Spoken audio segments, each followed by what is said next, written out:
Hi, folks. This is Abel James, and thanks so much for listening to the Fat Burning Man Show, where we talk about real food and real results. Today's show is with the esteemed Gary Taubes, the best-selling author of How We Get Fat and Good Calories, Bad Calories. Now, before we get to the show, I wanted to let you know that if you sign up for my mailing list for a limited time at fatburningman.com, you can grab my whole fat loss system, which is ebooks, audio, as well as video training for over 60% off at $19.95. So if you'd like to check that out, just head on over to fatburningman.com and sign up for the mailing list, and we'll get you rolling right away. A bit more exciting news, I'm teaming up with Dan Go to write a couple of books on intermittent fasting for women, as well as another book on intermittent fasting for men. So stay tuned. Hopefully we'll have that out by summer or fall. It's a super hot topic, and it's something that I do pretty much every day. All right, this is a great content-packed show with Gary. Now, in the show, Gary and I cover why pretty much everyone up until 1960 knew exactly what made us fat. We talk about why eating eggs won't give you a heart attack, whether or not there's such thing as a safe starch, as well as the one thing that Gary cut out of his diet to lose 15 pounds effortlessly. All right, let's go hang out with Gary.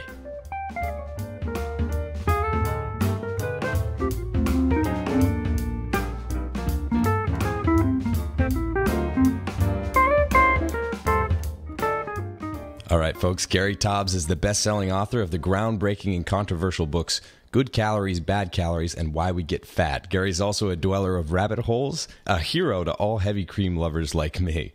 Thanks so much for coming on the show, Gary. Thanks for having me. Absolutely. So before we get into your approach, let's hear a little bit about your story. I know you studied applied physics at Harvard, aerospace engineering at Stanford, journalism at Columbia. So how and why did you dedicate yourself to tearing down conventional nutritional theory? Okay, well, with all that science background, I ended up in journalism because I read All the President's Men, and I wanted to be an investigative reporter, but the only job I could get was in science writing. Okay. The only job I could get that allowed me to stay in New York where my girlfriend was. So careers are determined. So I actually ended up, I wrote my first book. I went to live at a physics laboratory in Geneva, CERN, which is this huge physics lab. And I thought I was going to be following a great breakthrough. Yeah. And get to write a book like The Double Helix without having to be a Nobel Prize winner myself. And instead I ended up watching these physicists screw up while I was there. They discovered non-existent elementary particles. I ended up writing an expose. Mm-hmm. And so suddenly I was doing kind of investigative science journalism, and I became obsessed with how hard it is to do science right and how easy it is to get the wrong answer. And for the next 5 years or so, I wrote about various examples of bad science in biology and nuclear physics. And then in the early 90s, some of my friends in the physics community said, boy, if you're really interested in bad science, you should look at some of this stuff in public health.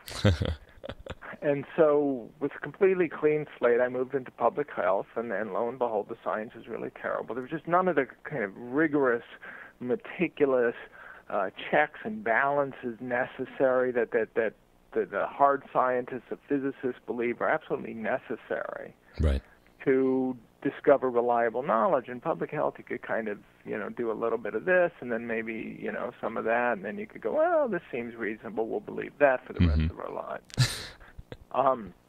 And then by the late 90s, I stumbled into this controversy over whether the cause of high blood pressure was the salt we eat. Mm-hmm. And it turns out that science is terrible. I spent about 9 months working on one article for the journal Science. I interviewed 80 researchers and administrators. I printed out, foot-high stacks of papers and had my own, chose some of the best researchers I knew to read the papers and assess them for me. And while I was doing this, one of the worst scientists I'd ever interviewed, and I had the opportunity to interview some terrible scientists. Yeah. I mean, people like you wouldn't want them fixing the plumbing in your house, let alone. I've met people like that. Yeah, one of the worst scientists I ever interviewed took credit not just for getting Americans to eat less salt, but to eat less fat and less eggs. Sure. And I got off the phone with this fellow, and I literally called up my editor at the journal Science, where I was doing these papers, these articles. And I said, look, when I'm done with this salt story, I'm going to write a piece about fat and eggs, because I go, I don't know what the story is, but one of the worst scientists I've ever interviewed just took credit for getting Americans not to eat these. Mm-hmm. And so I don't know what the story is, but if he was involved in any substantive way, I know there's a story there. Yeah. One of the things I had taken away from my first decade reporting on controversial science is that bad scientists never get the right answer. Mm-hmm. It's just science is too difficult, nature is too tricky. If they're not good, they're going to get they're going to go off down the wrong alley. And in this case, this fellow took us all with us. So I spent a year working on one story for Science on the dietary fat, the idea that a healthy diet is a low-fat diet. Mm-hmm. And then I went from there to doing this cover story for the New York Times magazine in 2002, What If It's All Been a Big Fat Lie? That was this kind of, probably, if not easily, the most controversial cover they had run, right. years before or since. And that got me a big book advance, and so now I could really research this. I'd always wanted to write a book on the diet science because I was fascinated by it. Yeah. But I knew that I was kind of a anal compulsive researcher, that I don't work fast, and I figured, when I had pitched this science story as a book proposal, I would have gotten enough money to spend a year or two writing the book, and I knew it would take longer than that, and I'd end up in debt, and I was married, and my wife was pregnant, and ending up further in debt wasn't an option. But after this very controversial New York Times Magazine story, I got a big advance, which was enough to pay for 4 years of my life in Manhattan and my family. Awesome. And then, of course, I spent 5 years on the book just to make sure I'd end up in debt anyway. But such is life. I mean, it was an amazing story, and once you start, once you start doing the research, it was like, wow. Yeah. I never imagined it was this bad. Yeah, so just for the people out there who don't know, can you give a brief synopsis of your approach, the things that you found wrong with conventional wisdom? It's a cliche, but virtually everything. Yeah. So, I mean, again, I started with this idea that salt causes high blood pressure, and now, there's been campaigns for 20 years to cut back on the salt in processed foods. And okay, so that's just terrible science. I think it's wrong. I don't believe it's salt that causes high blood pressure. That led me into this idea that a low-fat diet is a healthy diet, and there's virtually no meaningful evidence for that. So, it's one of these things that could be true, but it more than likely is not. Yeah. That a low-fat diet is actually an unhealthy diet, not a healthy one. So then you get into this idea of what makes us fat and obesity, and there the conventional wisdom is that it's just this energy balance problem, right? You take in more calories than you expend, you get fat. Right. So this idea that it's all about calories and energy is so deeply set that to argue otherwise is to be perceived as a crazy quack. I certainly believed it was all about calories until I started doing this research. Yeah. And now I think that not only is it wrong, I think it's nonsense. If you think about it for 10 minutes, it tells you absolutely nothing about the cause of obesity. Right. And so what we should be doing, this is what I've kind of devoted my life to, is that this idea that obesity is it's a hormonal regulatory defect. It's like any growth disorder. Okay, so if somebody's 8 feet tall, you don't worry about how much they ate or expended. You just say, hey, the guy's 8 feet tall. He had a tumor at the pituitary gland that made him over-secrete growth hormones. Mm-hmm. And if someone's 4 feet tall, you don't worry about how much they ate. Like an adult who's 4 feet tall, you don't worry about how much they ate or how much they worked out. You say, geez, the only good adult had a 4 feet tall, he's probably got a growth hormone deficiency or growth hormone receptor defect. Right. But if somebody's emaciated, you say, oh, they've got an eating disorder and they don't eat enough. And if somebody's obese, you say they have an eating disorder and they eat too much. And these are growth disorders also. They're just growth of the fat tissue, in effect, rather than vertical growth. And so, the arguments I'm making in my book, and particularly why we get fat, where I take good calories, bad calories, it's kind of historic takes a historical, very scientific perspective on all this. Because I want you to see how we came to believe what we believe. Right. What was the flaw in those arguments and the evidence, and then what the counter argument is, and how the counter argument should have been proposed had we paid attention to the right research. Mm-hmm. Why we get fat, I just boil that down to an argument. The first half is, look, here's the problem with thinking about obesity as an energy balance issue. Calories in, calories out. And then the second half says, now, if you just say, hey, it's a biological issue. Yeah. You know, somebody's got too much fat on their body, so let's look at what regulates fat Mm-hmm. accumulation. And that happens to be the hormone insulin, and the hormone insulin happens to be regulated effectively by the carbohydrate content of our diet. Right. And so if you just take a biological approach, your null hypothesis, by which I mean the hypothesis that would require remarkable evidence to throw out, is that carbohydrates are fattening. Mm-hmm. And then lo and behold, up in like the 1820s until the 1960s, the conventional wisdom was that carbohydrates were fattening. Yeah. One of the lines I quote in both my books and I give in my lectures is the first sentence of a 1963 British Journal of Nutrition article written by one of the two leading British dietitians, and it's every woman knows that carbohydrates make her fat. Mm-hmm. You know, something like this is a piece of common knowledge that no nutritionist would dispute. And it's lost now, completely lost. So your approach isn't, even though it's treated as such now, it's not new or radical, but like you said, until the 60s, carb-rich foods like bread, pasta, potatoes, sweets, and beer, they were all known to be fattening. And now some of those things, like whole grains, for example, healthy whole grains, are supposed to make you thin. So yeah. Well, this is what we literally, over the course of 20 years, it's a great triumph of our medical research establishment. We took this conventional wisdom that carbohydrates are fattening. We decided fat causes heart disease, therefore fat has to cause obesity as well. Mm-hmm. A lot of obese people get heart disease. yeah. And if you're going to eat a low-fat diet, you've got to replace the fat with something, and that's going to be carbohydrates. So carbohydrates went from uniquely fattening to our healthy diet foods. And this happens coincident with an obesity epidemic. Hey, here's a surprise. Yeah. Actually, it's funny you say nothing. I'm just taking an argument and rephrasing it. One of my favorite lines in Why We Get Fat, I'm surprised my editor didn't take this out. Trying to make it as serious as possible. But I have a line where I say, repeating myself on the subject of repetitiousness, nothing I've said here is new. Yeah. And I know I love like Amazon reviews where people criticize me. Say, well, Taubes isn't saying anything new. I'm only going to give him 2 stars. But the truth is, you know, there are all arguments.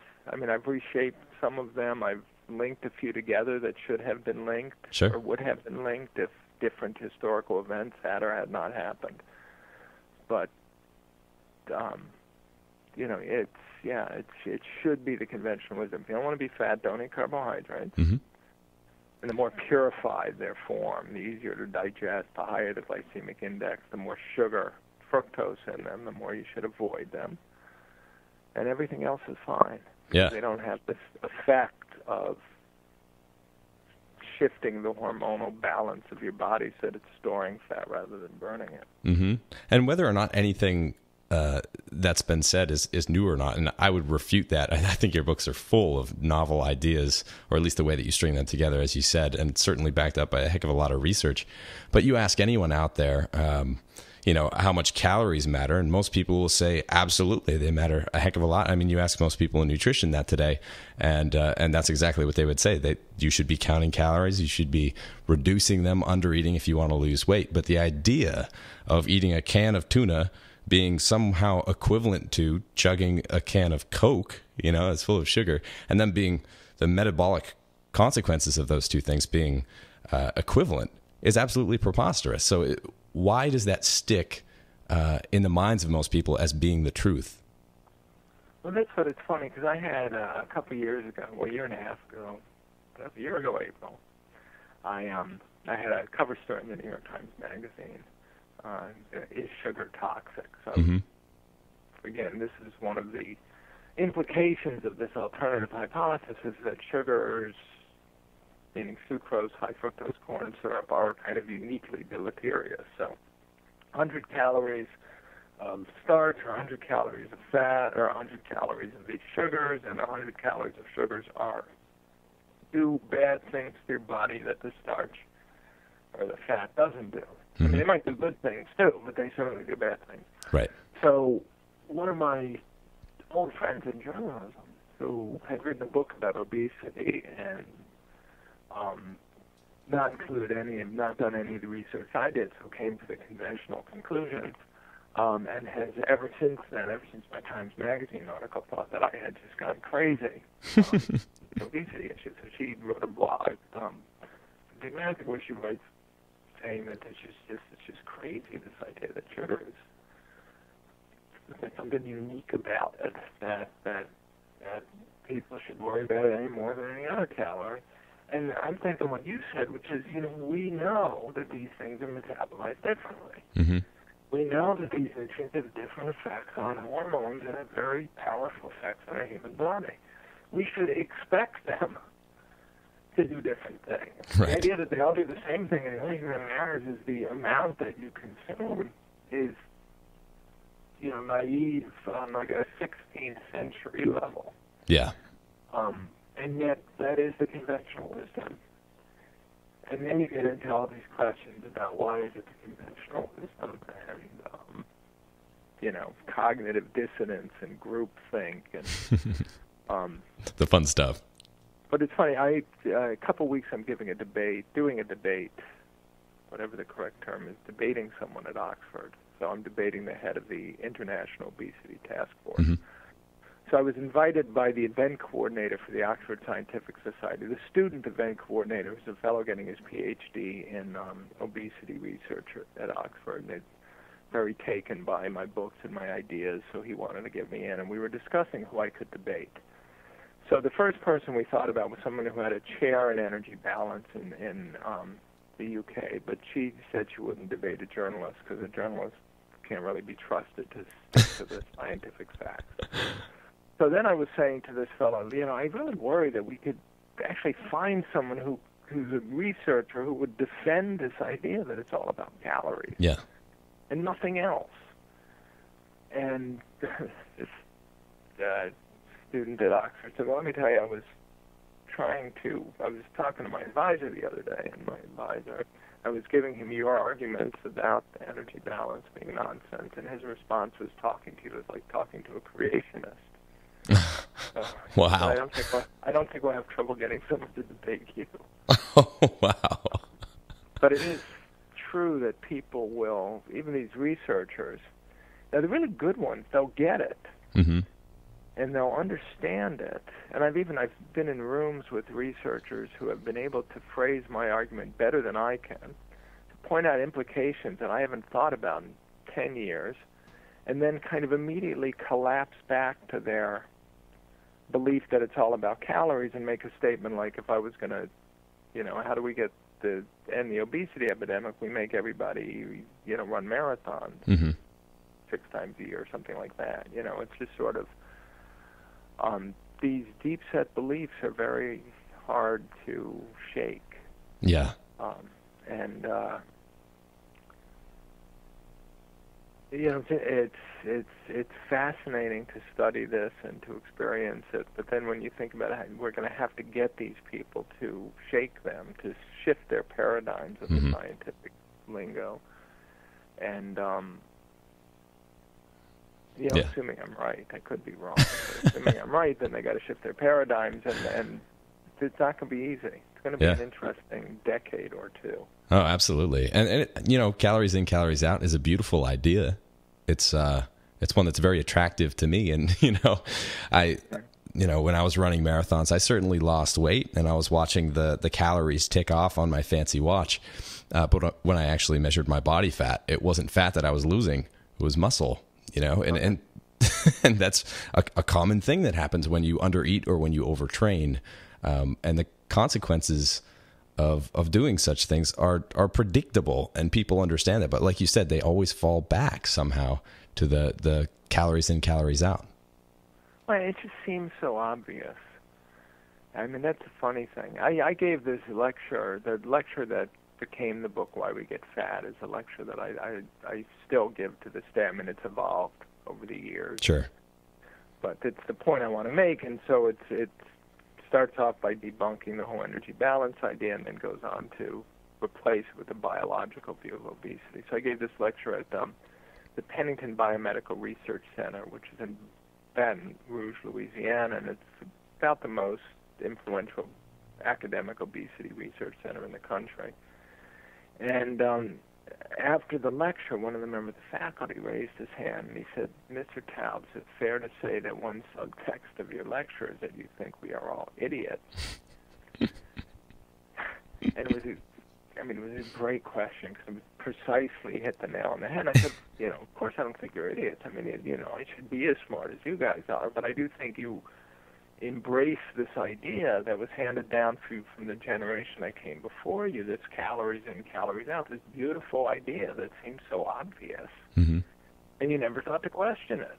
Yeah. And you didn't have any guidance, and you live in a world where had you questioned it, it would not have furthered your career. Yeah. I could question it because I live outside that world.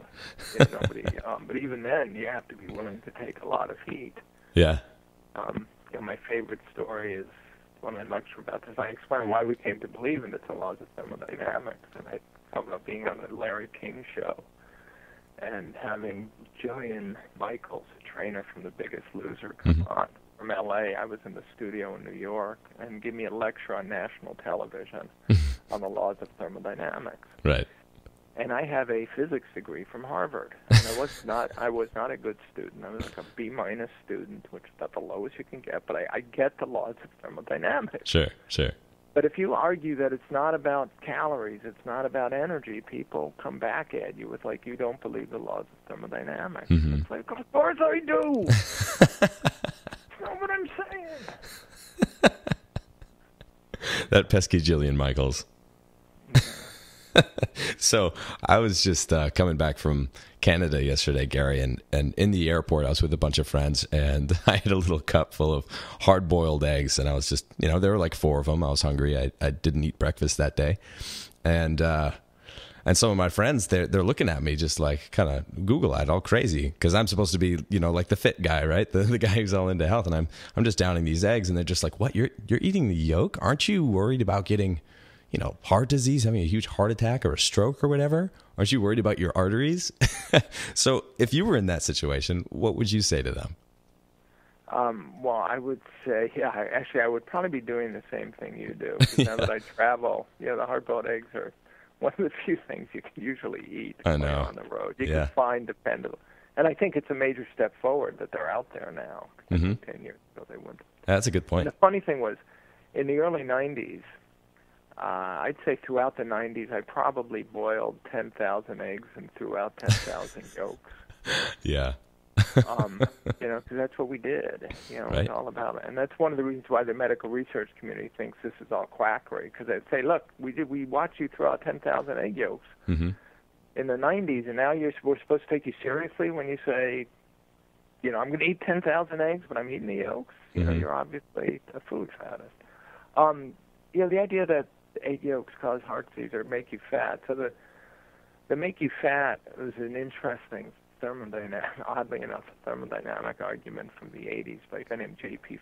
Flatt at the UMass, University of Massachusetts, who said that, had this theory that pointed out that your body makes fat out of fat much more efficiently than it does carbohydrates. So the idea was that if a food doesn't have fat in it, it can't make you fat. Your body isn't going to store it as fat.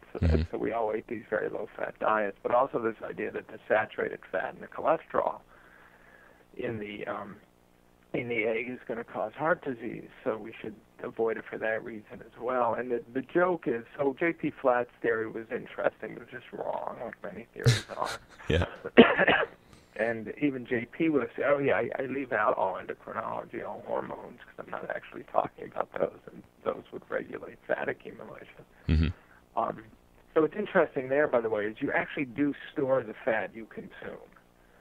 So your body takes the fat in those egg yolks and it puts it in your fat tissue. So that made people think, well, if we store in the fat we eat, right, then the more fat I eat, the more fat I'm going to store. Mm-hmm. But it's the carbohydrates that actually regulate what your body does with the fat once it gets in your fat tissue. Right. So if you eat a lot of carbs, you raise insulin levels, and it's going to keep that fat in there even if you need it for Mm-hmm. fuel. Mm-hmm. And if you eat very few carbs, and you don't raise your insulin levels, then you can eat a lot of fat, and it'll put the fat in your fat tissue, but then it'll let it come right out and burn it for fuel. So you do store the fat you eat, but it's the carbohydrates that determine what your body does with it. Yeah. And so if you don't want to have it accumulate to excess amounts of fat, you keep the carbs low, not the fat low, which is kind of bizarre. Then the heart disease stuff, the idea was saturated fat's going to raise cholesterol. This was the first theory back in the 60s. Right. Then they got a little more sophisticated. They said, well, it's going to raise LDL cholesterol. And LDL cholesterol is a kind of a marker for heart disease. So if you've got high LDL, you're at higher risk than if you have low LDL. Mm-hmm. But it's a pretty lousy marker. There's a lot of so we locked that idea in the late 1970s. And by the mid-1984, there was an NIH consensus conference where they said, look, we should all eat low-fat diets. The idea being if you eat low-fat diets, you would be eating a low-saturated fat diet, which will then lower LDL cholesterol, and you'll live longer. And this was just a guess. There were a few ideas that were linked together, and so it was sort of maybe if we just they might all be true separately, and if they're all true together, maybe this will have an effect, and we got to act, and we don't have time to do the really compelling studies, so we're going to take a leap of faith and tell the whole nation to do this, and that's what they did. Sure. Great science. What happened? Yeah, great science. That's exactly what you want your public health authorities doing, is just kind of guessing that this is a good idea and then getting the whole nation to do it. And they literally launched a public relations campaign. And they talked about it as a public relations campaign to get the whole country to go on a low-fat diet, all of which, like I said, means you're eating more carbohydrates. Mm-hmm. Sugar got a free pass in all this, among other things, because it didn't have fat in it. So even the American Heart Association by the 90s is putting out pamphlets that say if you want to avoid heart disease, eat low-fat snacks, and you could do that by replacing the fatty snacks you eat with things like sugar and hard candies. It's so crazy. Crazy. So, and the problem is the science progresses. So first of all, people do some experimental trials, which is what you have to do if you really want to discover whether what you think you know is indeed true. Mm-hmm. And the experimental trials completely contradict what you would expect from this idea that dietary fat is bad for you. So like they do diet trials where they take obese subjects and half of them are randomized to an Atkins-like diet, which is a very high-fat, high-saturated fat diet. Mm-hmm. You can eat as much as you want. The other half get like an American Heart Association step 1 diet, which is, like lean chicken breasts and rice and lettuce. Yeah. And calorie restricted. And then not only are you getting these low-fat foods, but you can't eat as much as you want. You've got to restrict it to like 1,500 calories a day, which is known to drive people crazy with starvation, but that's what the advice is. So they do these studies, and lo and behold, not only are the people on the Atkins-like diets, these very low carbohydrate, high-fat diets, lose significantly more weight, even though they can eat as much as they want, their heart disease risk profiles get better. Mm-hmm. Okay. And then they do a study called the Women's Health Initiative. So it's 49,000 women are randomized, 20,000 are put on a low-fat diet. So lots of fruits and vegetables and whole grains, and they're told to avoid, not just fatty meats, but all meats. They kind of saw it, the investigators kind of saw it as throwing the kitchen sink at breast cancer and heart disease. And then the other 29,000 get to eat whatever they want, go about their lives, and they run this out for 7 years. And lo and behold, the low-fat diet is absolutely nothing for these women. Jeez. Like heart disease, diabetes, cancer, they don't lose weight, no difference. But they are miserable. They are miserable, and they should have seen a difference. Even if there was no effect from eating less fat, the study was stacked in such a way that they should have seen an effect. Yeah. From the fact that they told these women to change their lives, and they didn't say that to the other 29,000. They counseled them. And so there's a very well-known effect in these scientific trials called performance confounder. Which is, the reason when you do a drug study, you do it double blind, right? Because you don't want even the doctors to know what drug the patient's on, because a doctor might subtly do something different to the patients on the drug to the patients that aren't. Because it's very well known that if it's not double blind, you'll get a bogus effect that you'll attribute to the drug, which is actually all this subconscious stuff the doctor is doing. But in these diet trials, they don't care about that. That's what I mean about they just do anything they want. The science is terrible. Anyway, so they do all these trials, no benefit to a low-fat diet. There seems to be a lot of benefit to a high-fat diet when compared to a low-fat diet. And then simultaneously, the study of risk factors for heart disease is improving. All the way back to your eggs. I digressed a lot. So. No, it's all good stuff. Yeah, so in the 1970s, it was, LDL cholesterol is bad, and HDL cholesterol is good, and triglycerides are kind of bad. But then there's a lot of research. Science progresses. New technologies are invented. Very smart people are involved. So now it's 2013. And we know that the biggest risk factor for heart disease is either the size and density of the LDL particles. It's not the cholesterol. It's the particle that carries the cholesterol around in the body. And if those particles are small and dense, then they're atherogenic. They tend to create heart disease. And if they're large and fluffy, they're not. So it's either this small, dense LDL or the number of LDL particles. And there are different people who think different things based on their statistical analyses. But either way, what determines either how many LDL particles you have or whether they're large and fluffy or small and dense is the carbohydrate content of the diet. So the same carbohydrates that would make you fat because they stimulate insulin secretion are the same carbohydrates that would actually cause the LDL particles to become atherogenic, to create atherosclerosis. Right. Via much the same mechanisms, the way the carbohydrates are metabolized in the liver and the effect of insulin. And so either way, the egg yolks turn out to be something you should be eating, either because you want to be lean or you don't want to get heart disease. And I could argue you don't want to get cancer and you don't, Sure. And the thing you shouldn't be eating is the toast and the orange juice and the, dried cereal with skim milk. And all the stuff we've been taught to eat over the past, 30, 40 years because it's supposed to be so good for us. Yeah. It's painful to think of what I was raised thinking. Not according to what my parents said, just what, in terms of what conventional wisdom told me. And every time I went into my doctor, they would tell me, eat less cholesterol, less fat, less red meat. And I was eating no red meat for a long time, no meat at all. I was a vegetarian. And every time I came into the doctor, I was fatter and sicker. And they said, well, you need to do more of this. Clearly, you're not. And we have drugs for you now. Oh, yeah. And every time I went in, let's give you our, the statins for your heart and blood pressure lowering pills for your blood pressure. And, if you got gout, we can fix that too. And it's so bizarre. It is very bizarre. I mean, it's sort of, it's an interesting problem. And these diseases we're talking about, obesity, type 2 diabetes, okay, so there are epidemics going on now.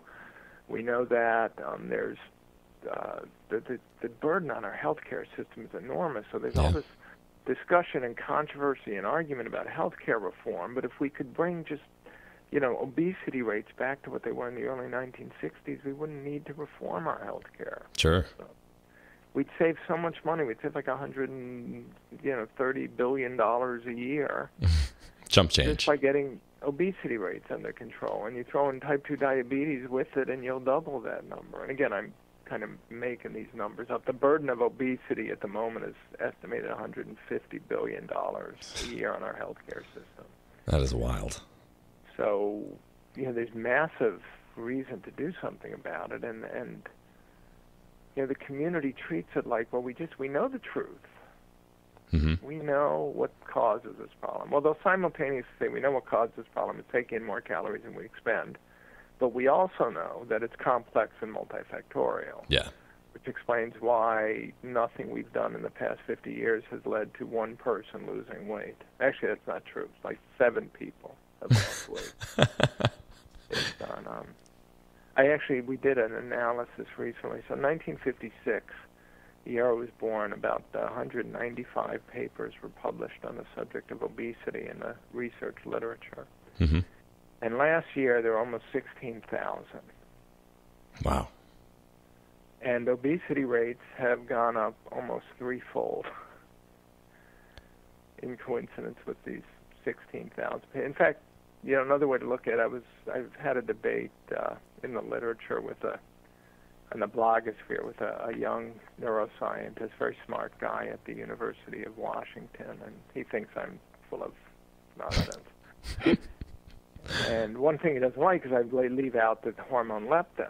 Yeah. On this book, and he recently pointed out that there are over 10,000 papers published on leptin. Mm-hmm. And it's these 10,000 papers, it's what we know about leptin that's led to those 7 people I mentioned losing weight, who are the 7 people who have leptin receptor defects, I think it was, or leptin, so that you can replace leptin and they will no longer be obese. Right. It's a very tiny number. I may be exaggerating with the 7. Yeah. But that's not what's going on.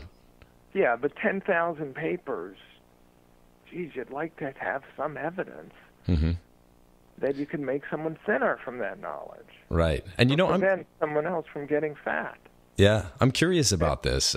Just based on your review of literature, I know there are lots of studies about obesity, how to lose weight, that sort of thing. Are there many studies that look at people who are doing it right, who are lean and maintain leanness over a period of time and looking at what they're doing? Well, there are, but the problem with that is, it's like saying, let's take a population of people who, well, let me rephrase this. We know from the obesity and diabetes epidemics that there's some factor in the environment that triggers this. You've got genes, which are, your DNA, which is your genotype, and then how those genes manifest themselves in a particular environment, which is called the phenotype. So you start off with a set of genes that we can pretty much be confident hasn't changed in any significant manner in the past 40 years. Sure. And then you change the environment so that something in the environment now triggers these genes, so you manifest, what you could call the obese diabetic phenotype. So today, a third of the population is obese, or it manifests in that obese phenotype. 50 years ago, it was like 1 in 8. Wow. People. Yeah. Then you ask the question, what is it that triggers the genotype? What is it that, triggers the genes so that we manifest obesity instead of being lean? So the problem is, if you're studying lean people, you're studying people who don't manifest the obese diabetes phenotype in this environment. Mm-hmm. So the question is, what can you learn from studying lean people? Other than that, whatever it is that's making these other people fat, they don't have it. Yeah. Well, it's funny. One of the problems, one of the problems with how people think in this field is, if you're lean, it's natural to assume that if other people just did what you did, run marathons, not, eat a lot of pie, live in France, be 18, who knows, then they wouldn't be fat either. Right. But the message of this research is that people, there are people who are predisposed to be obese and people aren't. Sure. When I was growing up, I have an older brother. My older brother was like, when he was 8 years old, you could see every vein on his arm and every, muscle in his body. This guy did not accumulate body fat. Mm-hmm. And he grew up to be a distance runner and a rower, an endurance athlete. Okay, I was shorter and chubbier and plump, and, when I went through puberty, was good to me. Yeah. But, I was always like 4 inches shorter than he was and 20 to 30 pounds heavier. And wow. I became a football player in college, a poor one, but I did it. Anatomy is destiny. He became an endurance runner. Okay. I could never run the way he could run. Even at my best, I could never do more than 8 miles when he could do, to me, 8 miles was a marathon. It took 2 weeks to recover. For him, 10 miles was like a walk around the block. Yeah. We both ate as much as we could. And we both ate the same food, right? Because we grew up, and in fact, it took us 18 minutes to go through dinner because we ate as fast as we could. Because if I didn't eat fast, he would get to more food before I could. I've been there. You know, and my brother, when I was at Harvard, he was doing a junior fellowship there, and so he would come to my dorm for Sunday breakfast, which is like a buffet breakfast at the cafeteria, and he would eat for hours. I mean, his line was, "I never get stuffed. I just get bored of eating after a while." And then he would make like 6 sandwiches, peanut butter, jelly, and granola. Oh my gosh. Whole wheat bread, and he would carry them out in a napkin, eating them as he left. And he literally, you could eat as much food as humanly possible, and he didn't accumulate body fat. Yeah. And I did. So the question is, which one of us do you study if you want to know what causes obesity? Mm-hmm. Not that I ever became obese, although at points I've had a BMI over 30. You know, so it's sort of, but the natural thing is to assume if you're lean, if everyone else did what I did, it's only, you know, that they would be lean too. And Yeah. That's just not true. That's a cognitive error. Right. Now, anecdotally, of the folks that I know who are lean or fitness models or, you know, in great shape, a lot of athletes, if there is a recurring theme that I've found, it's that they know something about carbs, and that thing that they know is that if you eat too many of them, you become fat or you put on fat. So can we talk about that a little bit? Like when you talk about eating low carb, what does that mean numerically? Oh, and again, that's going to be different for everyone. Yeah. So that's, again, this question of, you know, that there's probably a bell-shaped curve of tolerance to the carbohydrates in the diet, or some kind of curve. I mean, it might have started out bell-shaped at one time, and now it's skewed towards intolerance. So, you know, if you're obese or diabetic, metabolically disturbed is a phrase you see thrown around the blogosphere these days, and it's a pretty good one. So you could, you know, and you want to be healthy. Mm-hmm. You know, low carb for those people may be virtually no carbs other than what you find in green leafy vegetables, Yeah. which are so bound up with fiber. There's actually few digestible carbs in there, and they're very slow to digest. But for somebody who's, you know, lean and has shown no signs of getting fatter as they get older, then for that person, if they can tolerate the carbs, I'd still recommend that they avoid sugars. Mm-hmm. And, you know, the highly refined grains. But on the other hand, you know, you got to enjoy your life as much as maximize it. So if your body can tolerate it, then, you know, who cares if you live a year or so longer, unless you care when that year comes around. It's possible. Yeah. So that's you know, but one of the ways I get in trouble is I'm seen as an extremist, somebody who doesn't want to, you know, who says that even fruits are bad. And what I'm saying is, look, if you're obese or the type 2 diabetic or pre-diabetic, then you know, you're not doing yourself any favor by eating grains and starches and fruits. Sure. You know, I'll buy that I could be wrong about the sweet potatoes, but I doubt it. You know, again, the paleo blogosphere that loves sweet potatoes because of the catavins, I think, like sweet potatoes. But I find that a bit cognitively dysfunctional as well. Okay. So, yeah, one of the terms that's thrown around is safe starches, which I'm sure you've come across. What's your stance on that then? Well, again, I think starches are safe if your body can tolerate them. Yeah. And the question is, how do you know? And how does the diet, the nutritional authorities who argue about this, you need some really good randomized control experimental trials that'll probably never be done. Sure. Because nobody's going to make a lot of money studying sweet potatoes, for instance. Unfortunately. But, you know, I actually think when it comes down to it, we all pretty much agree. Mm-hmm. But, you know, I'd love to. It's a very easy study to do. I mean, you can imagine taking, you know, 500 obese, overweight subjects and randomizing them into 2 groups, and one gets, you know, all the food they want with no starches, and the other gets all the food they want with 400 calories of sweet potato every day. Mm-hmm. Then you'd have to run it out for about 20 years to see if, not just whether it affects weight, but heart disease, cancer. So you probably need more than 500. You probably need 20,000 people. Yeah. Really expensive. But do you see what I mean? It's sort of... Totally.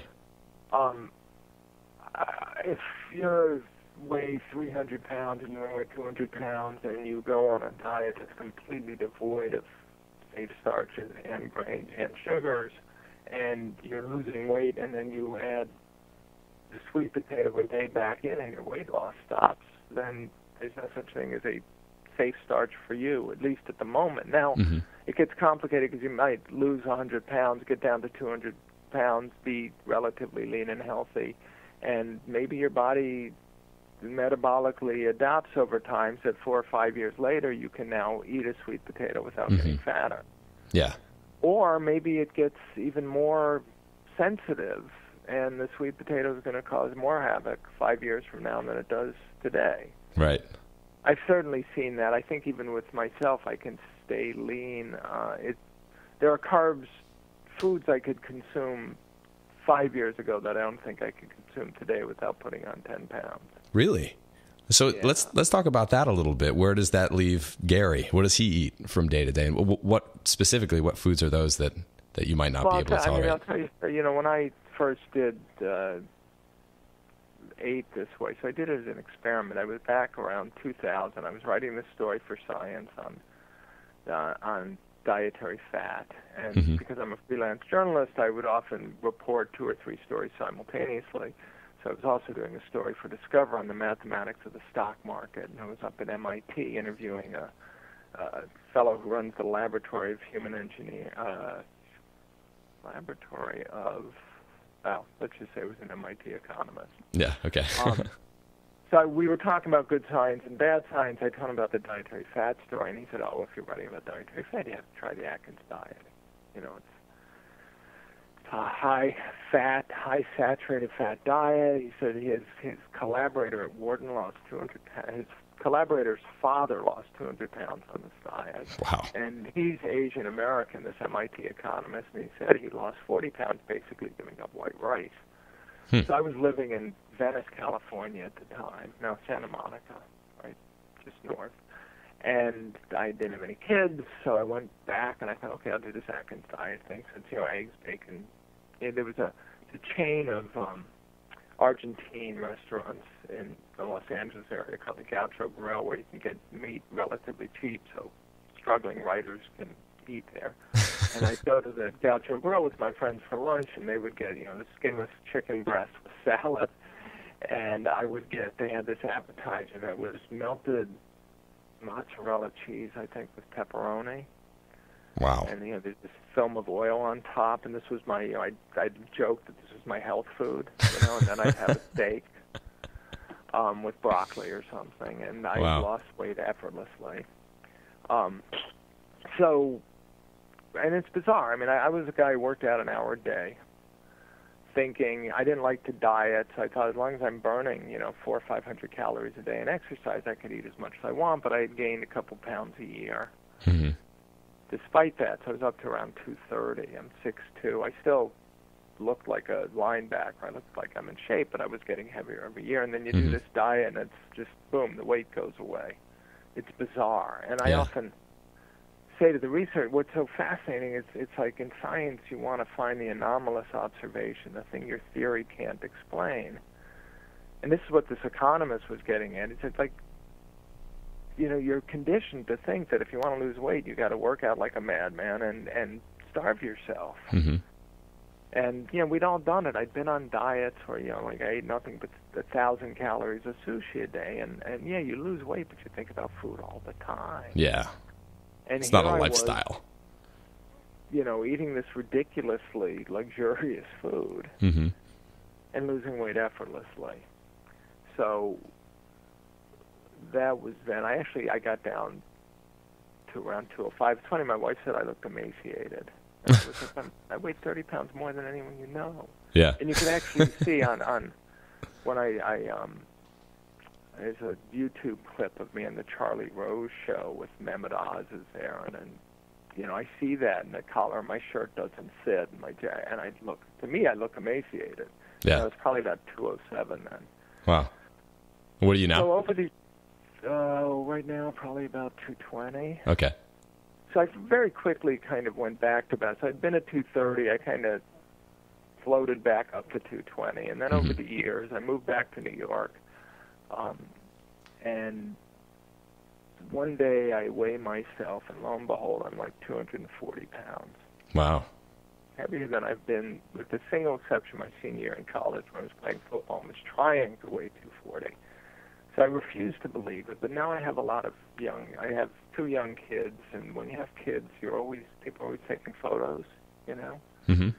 So there's a photo we're up on Cape Cod, and I'm in a bathing suit and bending over, and there's like really beginning to look like that 240 was the correct weight. Like, where did this come from? I'm supposed to be a diet guru, right? I hate the term, but I'm supposed to understand this stuff. Sure. So I start doing research, and one of the things is that, you know, I'm a writer. I've always had a coffee addiction, and even when I'm drinking, every few years I manage to decaffeinate myself, sort of titrate down, so I'm drinking only decaf. But Sure. I would still need that cup of decaf by my desk. So I'm thinking, like, what is it? I always wonder, why would I still need this? If it's only decaf, why do I crave it? And is it the dregs of the caffeine in there, like the 1% to 2% caffeine? So anyway, I thought maybe it's the cream. I put heavy cream in it, right, because you can drink heavy cream. Yeah. I don't eat Right. enough. So I do a literature search, and lo and behold, dairy seems to overstimulate insulin secretion compared to carb content for some people. Not that these studies were done with heavy cream, but that was the conclusion. So I basically switched to black coffee, which I thought would be horrible, and it's a tribute to a caffeine addiction that only took me 3 days before I was like a black coffee connoisseur. And 15 pounds just went away. I mean, wow. You know, just like the first time and again, maybe it was the calories. I was probably getting 300 calories of cream a day, so you could argue it was the calories. But the question is, why did I want to replace them? And the weight literally just, you know, 6 weeks later, I was back down to around 223, 224. That's amazing. Right now, I'm probably 220, 218, because I gave up, it just sort of floats around, but my waist stays at like 35, which is what it was in college. Yeah. So I don't weigh myself. I don't really care unless there's something obvious. But Sure. again, so my body must have, at some point, it could tolerate that cream, right? Mm-hmm. Because I was 25 pounds less at one point, or, with the cream in the diet. So the question is then what happened over those years? And one thing I was thinking is, because you drinking and nursing the coffee all day long with the cream, if it's stimulating just a little bit of insulin, you're basically living off the cream and never tapping your fat stores again. Mm-hmm. Yeah, that makes sense. So it could be had I had it all, say, just in the morning and then switched to black coffee, might have been fine. Yeah. So again, there's a lot of variables involved. Yeah, even when there's one variable, there are a lot of variables involved. There are a lot of variables. Yeah, it's a complex system. But that I could be 15 to 20 pounds lighter without cream. Wow. It's undeniable. Yeah, that's amazing. Well, we're just about out of time, Gary, but why don't you tell the folks out there where they can find you and what you're working on now? Okay, well, a couple things. And this is, at least I started a not-for-profit with Dr. Peter Attia, who's a San Diego-based physician, healthcare consultant. Yeah, very cool. So the idea is, how do we get the research community to accept that they might have embraced the wrong paradigm? And there's some specific studies that we think could be done that have never been done that could be very compelling on this front. And so we thought we'd start a not-for-profit from these studies. Do it, crowdsourcing over the internet, nights and weekends, And a year ago, November, I did an economics podcast and heard from a fellow afterwards who said he heard it. And I had mentioned some studies that I wanted to see funded, and he said he ran a foundation, and they don't do obesity research, but they were thinking of getting into it. So I Googled him, and he turned out to be a young hedge fund manager, philanthropist who was worth a few $1 billion. Mm-hmm. And, make a long story short, we've had some phone conversations. Peter went down to Houston to meet with these folks, and so we're now being supported by the Laura and John Arnold Foundation. This is John Arnold, this is his wife Laura. Very cool. We have a remarkable philanthropic methodology, which is basically to treat philanthropy like you would any investment, where you try to maximize your return on investment. So you find areas where you could, put in a certain amount of money and get significant, sustainable change out of it. So they've given us seed money to open offices in San Diego, and a commitment to raise for a few tens of millions of dollars to fund what at the moment is just 3 studies that together would be far and away the best, most rigorous nutrition studies ever done. And that we think could have some, if I'm right, and I may not be because this is science, so they, that's sort of the thing you have to accept going in, that Arnold's could spend all this money and we could end up demonstrating that I'm wrong. Yeah. I don't think so, and I think, Anyway, the point is we still have to raise a few more tens of millions of dollars because, among other things, just as a 501(c), which is the kind of nonprofit we are, we can't take all our money from one source. Mm-hmm. So the good news is we have this commitment from the Arnolds for just a remarkable commitment from them to support research. We put together a consortium of some of the best obesity researchers in the country, and I think the smartest scientists to do the key study in all this, and we've designed that study. And these people have gotten involved in part, they accept that the hypothesis that I put forth in the books could be right. They don't think it is. Yeah. Almost to a man, they think that I'm wrong. But they really appreciate the opportunity to do really good science. Yeah. Without the kind of constraints, financial and the sort of bureaucratic that come with trying to work for the National Institutes of Health. But we still need to raise more money on top of it. So I'm doing a lot of fundraising, and I'm kind of pitching the nutrition science initiatives online right now. It's www.nusi.org. And, we think that if the country would spend on the nutrition, obesity, diabetes link, this link between nutrition and chronic disease, just the money they spend to develop one drug, yeah, $900 million, and you would solve all these controversies, and if what I argue is right, then you would be able to demonstrate that beyond a shadow of a doubt, and we could work our way back to getting, obesity levels back to where they were, say, 50 years ago. Yeah. And how much would that save, And in turn, that's where the Arnold's philosophy comes. Yeah. You spend, $1 billion max, and if it's right, so there's the catch, if it's right, but if Sure. it's right, you could conceivably save, $100 billion a year in just in healthcare costs. Mm-hmm. The estimate for what obesity costs the healthcare system at the moment is $150 billion a year. Yeah, that's incredible. Let's say you could save half of that. It's an amazing return on investment. So that's pretty good the ROI. kind of thing they're seeing when they're backing us. Yeah. And like I said, you still have this caveat that, maybe I'm wrong. I don't think so, but some very smart people think I am. So. Yeah. Worst case scenario, if you are, at least you'll have that answer at the end. Yes, and I'll be selling shoes somewhere in Oklahoma. My kids through college. I have to prepare for. I sold shoes in high school. I'm ready. Anyway, it'll be interesting. The flip side is it's even. Do you think you read about these studies when they come out in the journals and you think this was a 3-month study or this was a 1-year study, and what you don't realize is that a 3-month study could take 3 years to do. Mm-hmm. because each subject zone, it's not like you enroll 40 subjects on April 1st and they're done by, July 1st. Right. It's, 2 are enrolled in April and 3 in June, and so, and then by the time it takes to enroll 50 subjects in a 3-month study and go through the 3 months, it's taken you 2 years and right. a year to analyze and write up the paper. Yeah. So, we hope to have meaning. I fantasize that we would have meaningful results by my 60th birthday, which would be April 2016. All right, let's do it. Yeah, but that doesn't mean the paper will be out by then. Yeah. The papers, plural. Yeah. But it's fun. So that's taking up most of my time. And then I'm working on a book on sugar and high-fructose corn syrup that I was funded by the Robert Wood Johnson Foundation with help from my publisher.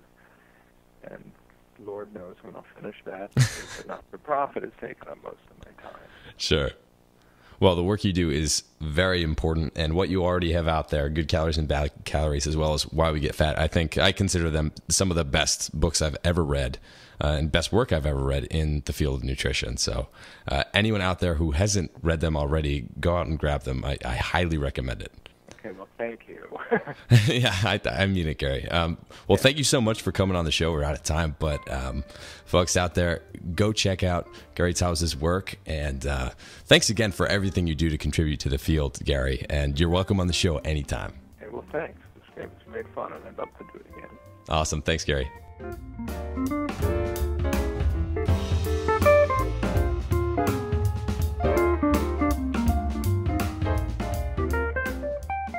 If you'd like to hear more from Gary Taubes, you can check out his website at garytaubes.com. And don't forget, if you'd like to grab my ebook, audio, and video coaching system for fat loss, you can grab it for 60% off if you head on over to fatburningman.com and sign up for the mailing list there. Some great shows coming up with Michael Fishman, Mira and Jason Colton, Melissa Julwan, Craig Ballantyne, and tons more coming up for you guys. So stay tuned, and I'll be talking to you guys soon. Cheers.